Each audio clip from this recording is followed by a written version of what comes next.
L'honorable député de Beauport-Limoilou sur la santé. Merci beaucoup, Monsieur le Président.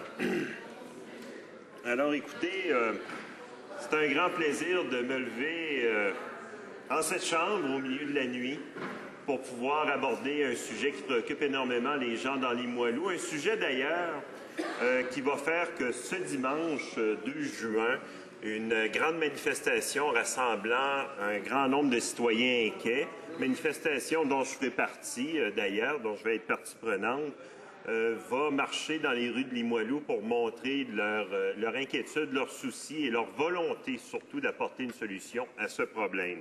Mais avant d'aller plus loin, Monsieur le Président, puis d'aborder la question que je voulais soumettre au ministre des Transports, je voulais faire une petite mise en perspective parce que vous savez, Monsieur le Président, le 7 mars 2012, en cette Chambre, le ministre des Transports et ses collègues conservateurs ont voté contre une motion qui appelait le fédéral à soutenir activement le port de Québec pour que le port puisse faire des rénovations, une mise à niveau de ses équipements désuets, des équipements qui tombent en décrépitude. Et malheureusement, évidemment, comme je vous l'ai dit, le ministre des Transports et ses collègues ont voté contre. Contre, d'ailleurs, un cri du cœur du PDG, M. Mario Girard.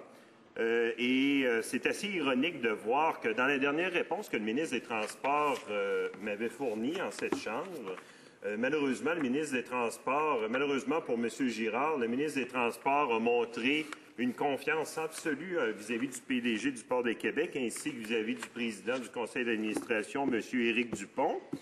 Mais hélas, c'était sur le thème « Je t'aime, moi non plus », c'est-à-dire que le ministre des Transports se contente de paroles, mais n'apporte pas de gestes, ne pose pas de gestes concrets afin d'appuyer les autorités du port puis leur permettre comme ça de pouvoir faire face aux défis de la décrépitude, des rénovations nécessaires vis-à-vis du port de Québec.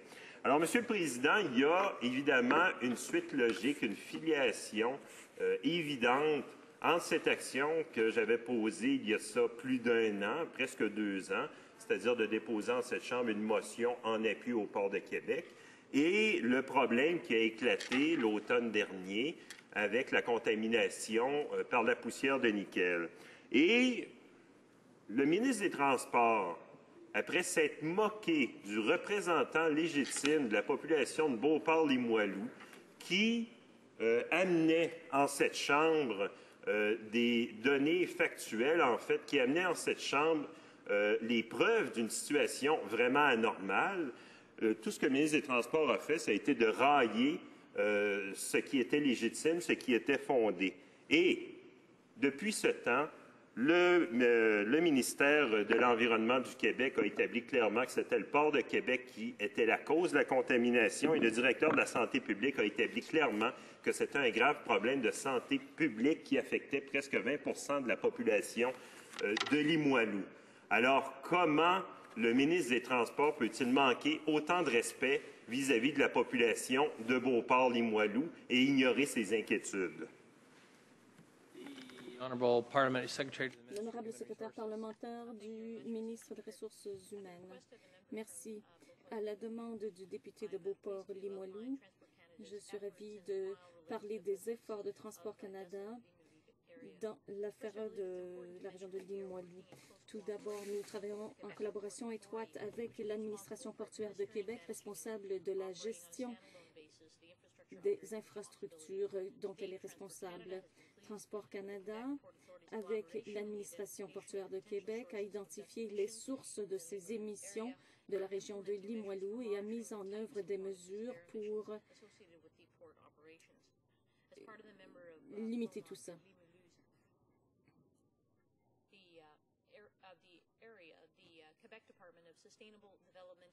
Le ministère du transport des parcs, etc., a dit dans son rapport que la source élevée de concentration de nickel, c'est Amourage Saint-Laurent. Après le dépôt du rapport et en faisant un suivi d'un avis de non-conformité envoyé par le ministère québécois. Amourage Saint-Laurent a présenté en conférence de presse le 2 mai 2013 les mesures correctrices qui seront mises en œuvre pour rectifier la situation. Outre l'examen de ces activités, l'installation de pulvérisateurs et une revue des voies d'accès, diverses mesures ont été planifiées par l'entreprise. L'administration portuaire de Québec collaborera avec tous ses locataires pour limiter les effets sur la collectivité à l'avenir et collabore à la mise en œuvre des mesures mises en place par Amourage Saint-Laurent. Nous sommes satisfaits des efforts déployés par l'administration portuaire pour promouvoir le développement tout en assurant la qualité de vie des résidents de la région, de la ville de Québec et la qualité de l'environnement aussi. Je demande aux députés de Beauport-Limoilou d'être prudents dans l'interprétation des données du ministère québécois. Il faut faire attention lorsqu'on essaie de déterminer les différences de statut de santé pour une même région dans différents secteurs.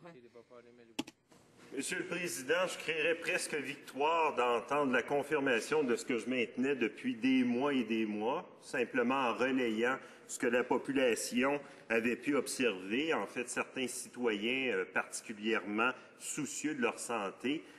Malheureusement, je n'ai pratiquement rien appris, à toute fin pratique. Et on ne semble pas prendre en compte le fait que le port de Québec est le plus grand terminal de transbordement de nickel en Amérique du Nord, un des plus gros au monde. Alors, c'est quand même des installations énormes. Je crois bien que le port de Québec ainsi qu'Arénage du Saint-Laurent vont faire des efforts. En fait, j'ai eu à parler avec le PDG, évidemment. On m'a affirmé et on m'a confirmé que certaines mesures étaient mises en place. Mais est-ce qu'on croit vraiment du côté du gouvernement que tout va se régler sans l'aide du fédéral par un coup de baguette magique?